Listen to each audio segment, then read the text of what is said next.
I think really if you're a long, kind of real money, long time horizon kind of investor, those are very attractive levels. And so I think anytime you see that, they say, look, even if we don't exactly hit, the top level, we're happy owning these bonds at this level over the long run. So, that's why I think you get there. I think the other piece of that is there is this assumed kind of Besant put, if you will, where, they do think if yields start to go higher, particularly 10s, 30s, out at the long end, the Treasury will get a bit more active and they'll actually come in and start doing things to push those yields down, just given how much they've been focused on where 10-year in particular has traded. That was some Fed meeting we had yesterday. For me, most interesting part, and you could write a mini series about this, is Mr. Powell and Mr. Warsh. Fed Chair Jay Powell, he's not going away. Talk to us about the fact that he's staying on the FOMC. That doesn't happen very often, and what it might mean, I don't know, for their policy going forward. It's been a long time since we've had somebody stick around, but we do have a very small sample size too. There's not a ton of Fed chairs throughout history, so to say it's kind of normal, we don't have that many. I don't think this is really a Powell-Warsh issue either. I think this is really Powell in the White House. I think he might actually end up being somewhat of a friend to Warsh. I think he'll help kind of shepherd him along, help build some of those bridges with other committee members, kind of work him into the role.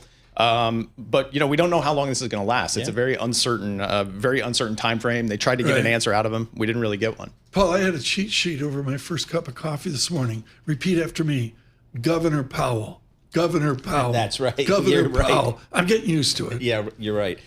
We had some dissenters yesterday. That was probably the other notable aspect. Frame out what happened and what it means. Yeah, sure. Well, so what they actually dissented about, and to be clear, there were 3 dissents on one side, 1 on the other. So, Mirren has been dissenting for quite a while in favor of a cut. I think what people were more focused on was the 3 people that dissented against the statement language. There's an easing bias in the statement. Mm-hmm. They wanted that removed. Okay. Now, I don't think that disagreement was surprising. We've seen that show up in the minutes from some of the past meetings. So that has been going on.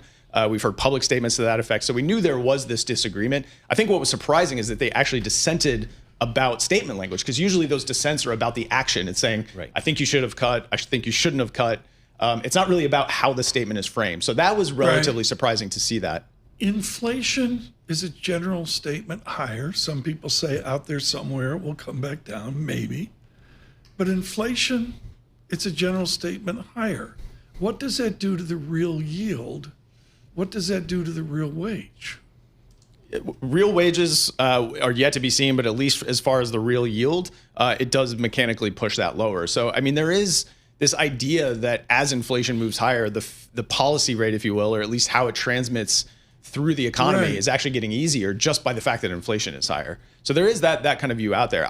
Looking at those dissents yesterday, the 3 who wanted a more even bias, they did not want an easing bias. And I think people took that to be hawkish, but I would caution, they just see it as a toss-up. They're not saying, hey, we need to be hiking. They're just saying, look, we're not convinced that a cut is the next. We had 2 4 dissents in 1992-ish, and they were to beg for lower rates.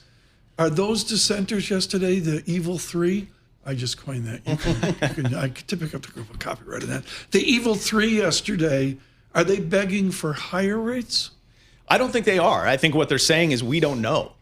Because there was an easing bias. The statement was, pointed that way. And I think they're just saying, look, we don't know whether the next move is going to be a cut or whether inflation pressure is going to cause us to hike. And I don't think it makes sense to have the statement pointing one way or the other. So I don't think they actually see hikes. Powell did say, nobody at the meeting yesterday was really pushing for hikes. So I don't think they're in that camp yet. All right. So just looking at the 10-year, 4.38 here. We had pushed above 440 yesterday. It kind of feels like we're still in that 4 to 4.5 range. Is that how you think about it? And are there some resistance levels anywhere here? It is, and I think what the levels that I'm kind of looking at are the ones that we hit in late March. So those yield highs, I think those are going to hold.